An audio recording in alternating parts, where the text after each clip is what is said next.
You will hear a number of different recordings, and you will have to answer questions on what you hear.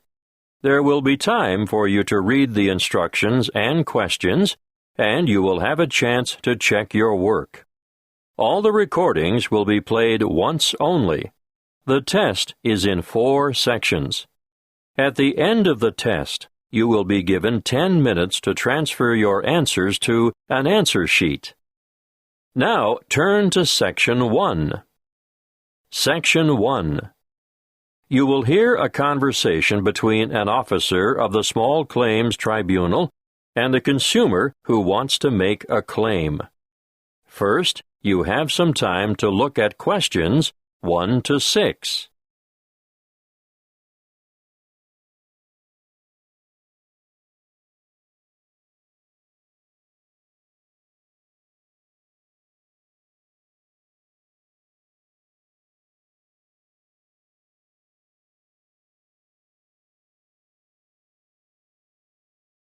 You will see that there is an example that has been done for you.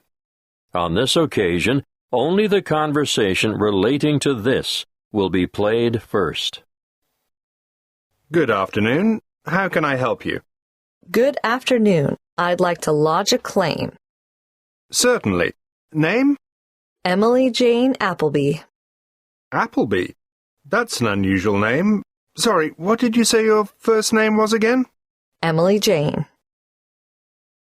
The woman gave her first name as Emily Jane, so Emily Jane has been written in the space. Now we shall begin. You should answer the questions as you listen, because you will not hear the recording a second time. Listen carefully and answer questions 1 to 6. Good afternoon. How can I help you? Good afternoon. I'd like to lodge a claim. Certainly. Name? Emily Jane Appleby. Appleby. That's an unusual name. Sorry, what did you say your first name was again? Emily Jane. Now, Miss Appleton, could you please fill in this claim form? I've never done that before. Can you help me? Yes, of course. The first part is for the claimant's details. Where do you live? At 1 Uranga Street, Durham. How do you spell Durham? Durham. Of course, I should know that. But it's just one of those names that sounds quite different from the way you spell it. It is confusing. I've seen it spelt with 2 R's. And what's the postcode for Durham? 4105. Good. And do you work? No, not at the moment. Okay, so no work number. What about a home phone number? Yes, I can give you that. It's 7848-3762. 7848? 3762. Right. Now, this part here is for the respondent's details. Who's the respondent? The individual person, company, or business that you're claiming against. Is the claim against a landlord, tenant, trader, or driver? Well, it's a company that sells home appliances. So that's trader, then. Just a moment while I write that down. ABC Appliances, actually. Oh, now this part is really important. If the respondent is a company, you must have the company's full and correct name and registered address. I've looked it up on the internet, and it's ABC Appliances Limited. Good. If we don't get this part absolutely right, you won't have a legal claim. And their registered address? Yes, I've got that written down here. Just a minute. It's, 17 Brown Avenue. That's in Barden, isn't it? I think I know the place. My wife bought a vacuum cleaner there last month. Yes, Barden. Have you got the postcode for Barden? It's really similar to mine. Wait a moment. I'd better make sure I get it right. 4065. That's it. And what's the telephone number for ABC Appliances? Oh, 7232-4681. Good. Got that. Now, in the third part of this form, we get to the actual goods or services that are in dispute. I assume you made a purchase from them. Yes, that's right. On the 3rd of February, 2011. And did the goods have any sort of guarantee or warranty? Yes, but only for 6 months. So it was just a 6-month warranty. Yes, they offered me an extended warranty for 3 years. But I would have had to pay extra for that. Oh, I see. Before you hear the rest of the conversation, you have some time to look at questions 7 to 10.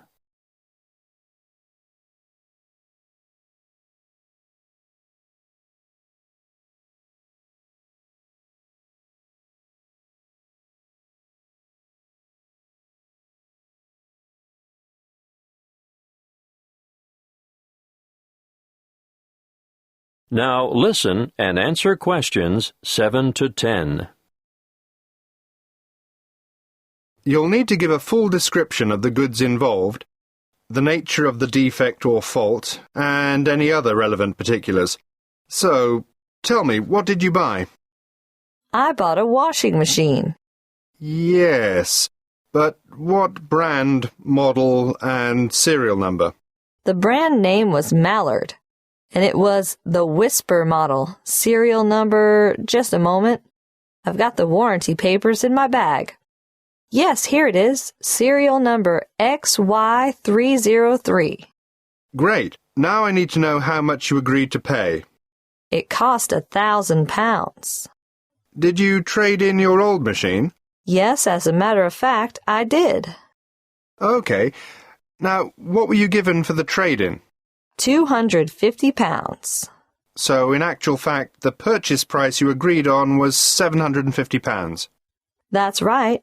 And they delivered the goods 2 days later, on the 5th of March, and picked up the trade-in at the same time. Now, think carefully about this next question. What did the respondents say about the quality of the goods, or the way they would perform? The salesman who served me at the appliance shop said, "The Mallard Whisper model has a much shorter cycle, so it uses less power. Oh," and he added, "and it will also use less water." Is that true? Well, partly. It does seem to use less water, but both the wash cycle and the rinse cycle go on for much longer than my old machine, so I don't see how it can use less electricity. But the sales assistant also said, "This model is whisper quiet." And is it? No, not at all. It's so noisy we can't hear the television in the next room.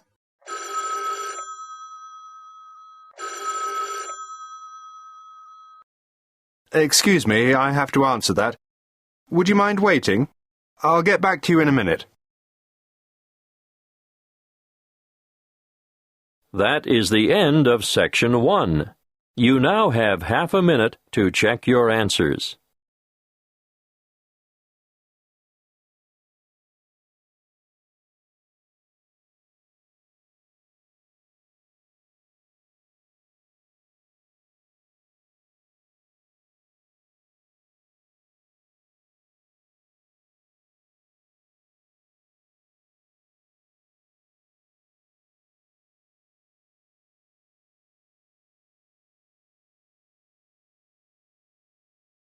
Now turn to Section 2. Section 2.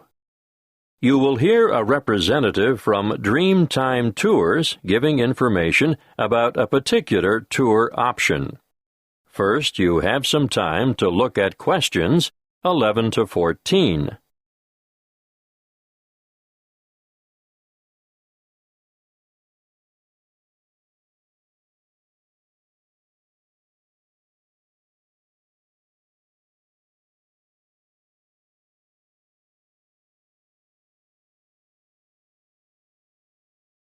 Listen carefully and answer questions 11 to 14. Dreamtime Tours have just the tour for you. The one I have chosen to talk to you about today is what I consider our best tour. It will take you from coast to mountain and back again. You'll spend a memorable and very comfortable day traveling in air-conditioned luxury. You'll see from our brochure that we have 4 pickup stops along the coast, and about 20 minutes after we pick up our last passenger for the day, we'll be stopping off briefly at a magnificent housing development, marina, and shopping complex. You'll be able to admire some of the most expensive and lavish houses on the coast.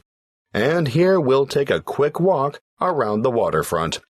Now, despite its name, Hope Island, we can reach it without getting our feet wet or taking a boat ride. Hope Island is connected to the mainland by bridges. From there, we head inland to the beautiful Tambourine Mountain. You'll have time to browse in the many specialty shops, or you can sit and relax at a friendly outdoor cafe. We board the bus again and pass through an old timber milling town on our way to O'Reilly's Green Mountains.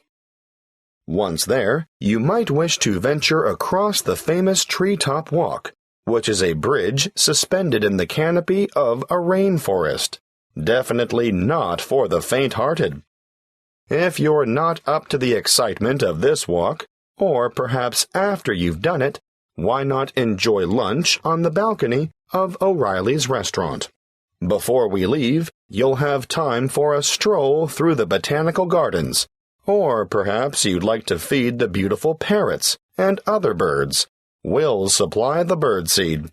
From O'Reilly's, we travel to an alpaca farm for a demonstration, and of course, there'll be a photo opportunity for you with these gorgeous animals before returning to the coach for the journey back to your original departure point. Before you hear the rest of the talk, you have some time to look at questions 15 to 20.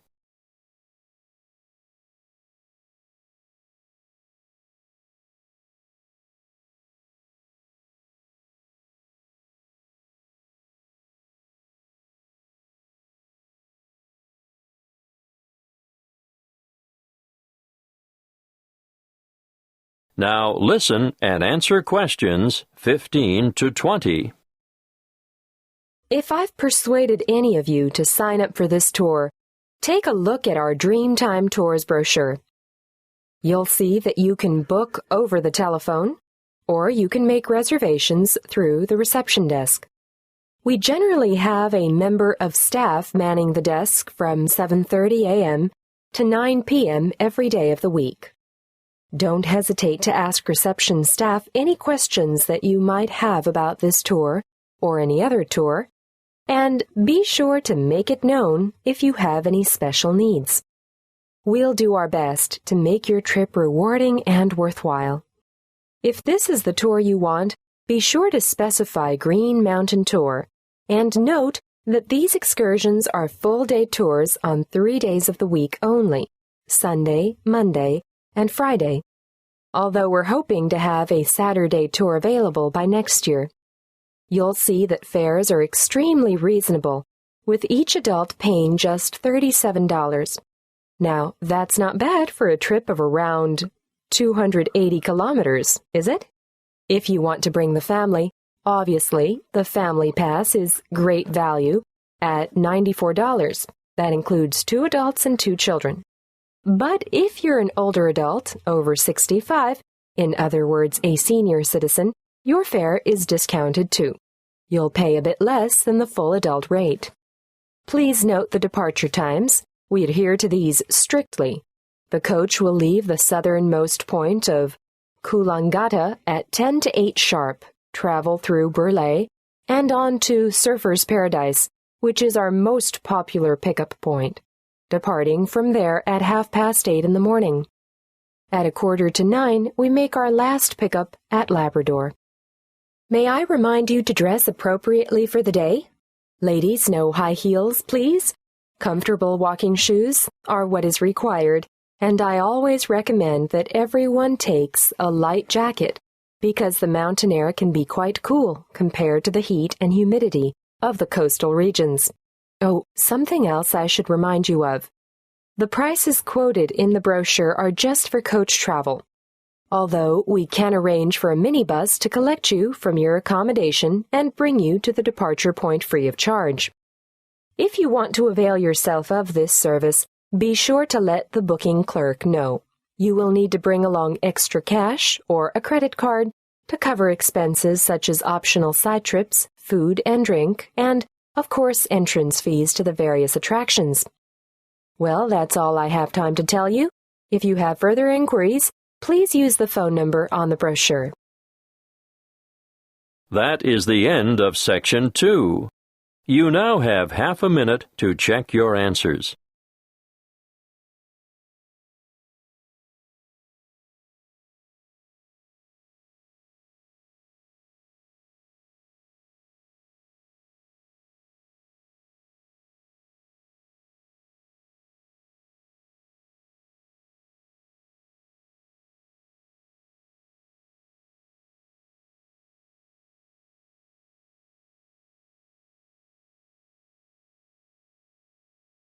Now, turn to Section 3. Section 3.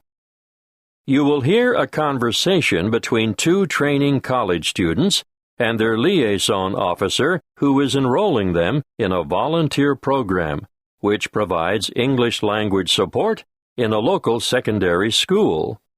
First, you have some time to look at questions 21 to 25.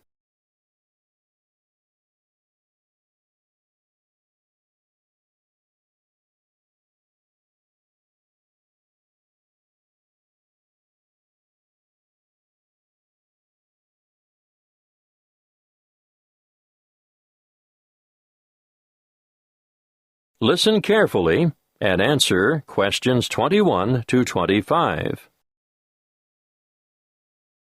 Come in and sit down, Lester. Sharon, I can see you're keen to know more. To start with, I'd just like to say that we value volunteers highly and recognize their importance and assistance in the provision of quality education. Thank you. We're looking forward to helping out. But what exactly can we do? Volunteers can undertake a range of tasks. In general, they enrich the English language program and complement the contributions of salaried staff members. Yes, but what would we do specifically? Oh, a variety of tasks. For instance, you can tutor individual students in reading. I thought that might be the case. But you can also help students edit their written responses. Great. Is that also a one-on-one activity? Oh, yes, definitely. But volunteers are also called on to assist in designated classes. And what exactly would we do there? Well, it depends on the class, of course, but usually you take on the role of an assistant. A teacher's assistant. Yes, that's it. Sounds like fun and good preparation for our own careers. Then, an enormous area of assistance is developing students' organizational skills. Yes, I can imagine that's why some of them are struggling in the first place. There's also the special needs unit. They always need volunteers there. But we have no training in special needs. That's not necessary. These students just really appreciate having any extra attention. Sometimes help with the simplest things, like holding a pen correctly. Well, that's something all able-bodied students should learn. I've noticed some of the strangest pen grips amongst my peers, and I'm sure they must end up with sore hand or shoulder muscles at the end of the day. Yes, I'm sure you're right. The other task I'd like you two to help out with is encouraging and improving the students' work ethic. Oh, I can't imagine that'll be easy. No, but it is important, and I can give you some training in that field. That'll be good. I should also point out that you'll be working alongside quality teachers at times who are not only caring role models, but excellent motivators. Well, we should learn a lot from them. Yes, the teachers you'll be assigned to are innovative and very responsive to the different needs of individual students. If that's true, they must be adept at a variety of teaching styles. Quite right. You know, part of my mission is to forge close partnerships between experienced teachers and trainees like yourselves. As far as I can see, everyone has something to gain from the exchange of information and skills, not just the students you're helping. Before you hear the rest of the conversation, you have some time to look at questions 26 to 30.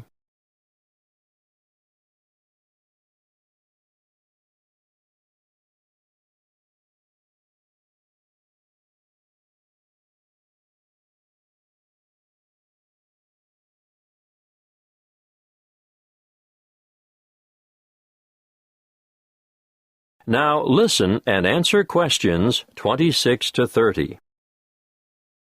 There are a number of interesting developments going on at the moment, and I've chosen you two because of your varied academic backgrounds. Now you, Sharon.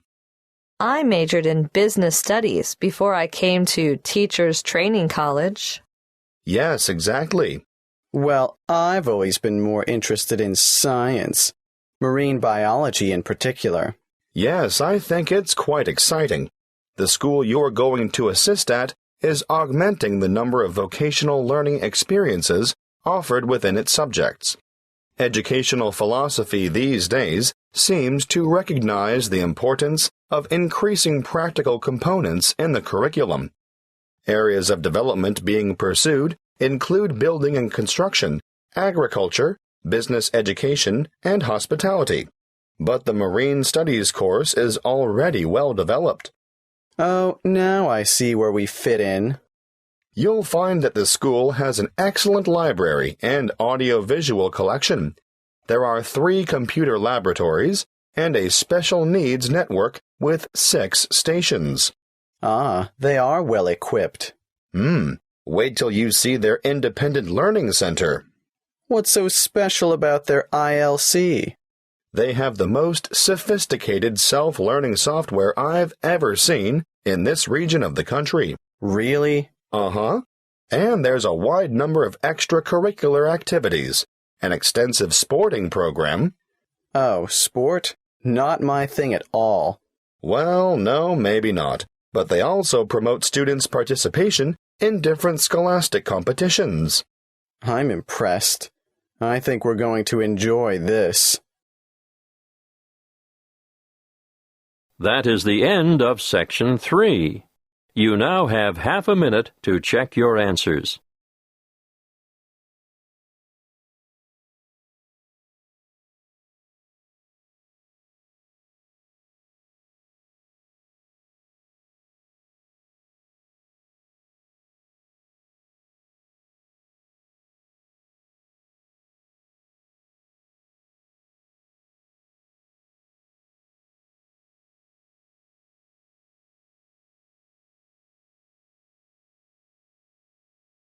Now turn to Section 4.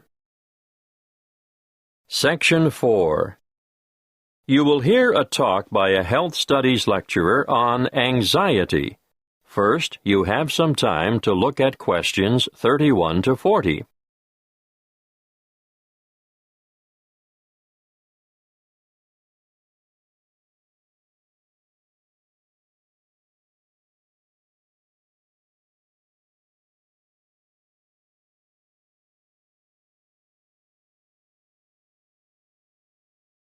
Listen carefully and answer questions 31 to 40.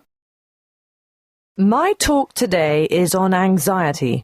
Anxiety is something you've all experienced at some time in your life, so you'll know that it's an emotional condition in which feelings of dread, fear, and mental agitation predominate.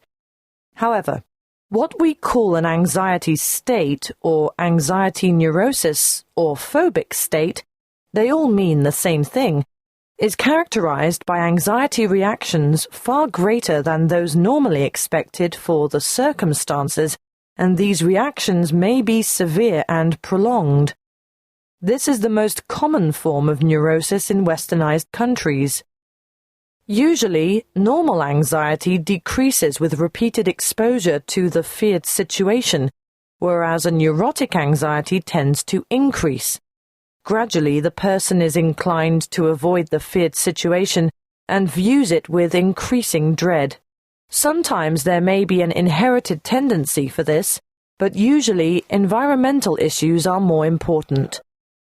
The individual may have been a worrier throughout life, and a stressful condition, just before symptoms set in, is common.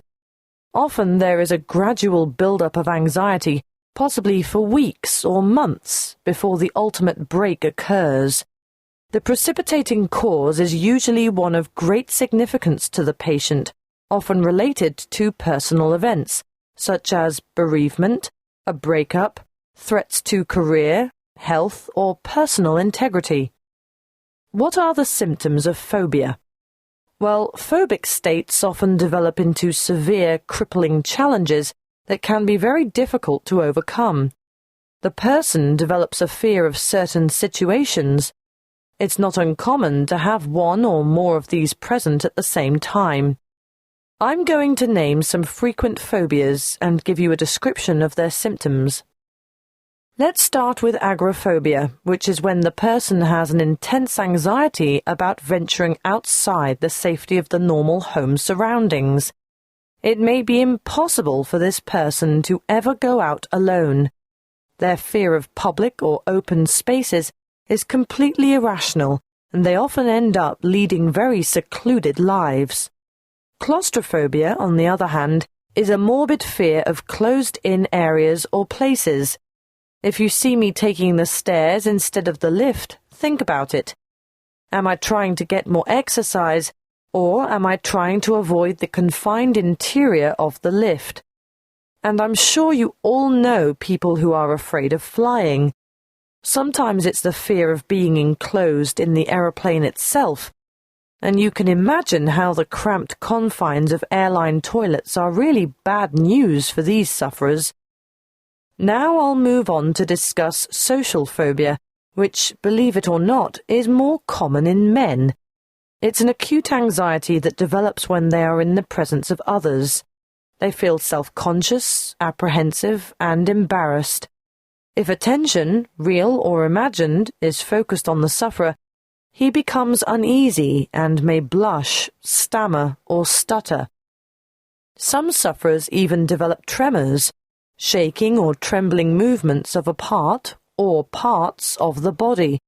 Or another very common sign of their extreme discomfort is that they perspire profusely on their palms, under their arms, or on their feet. That brings me to the last one that I want to mention today, and that is single phobia. And no, it's not a fear of lifelong bachelorhood. This one is actually precipitated by an acute aversion to dogs, cats, spiders. You may have heard of the term arachnophobia. Well, it applies specifically to spiders, but any single thing can basically cause a strong aversion. Snakes, frogs, mice, or rats, for instance. I can assure you the list is unlimited. You name it, and someone is sure to have a phobia about it. Some people are terrified of the dark, for example, and I'm not talking about young children here. You'd be surprised how many adults are afflicted in this way. Well, I see our time is up. Next week I'll go into some of the treatments and therapies for phobias that have been used over the ages, and some of the relatively new drugs that have recently come on the scene. That is the end of Section 4. You now have half a minute to check your answers.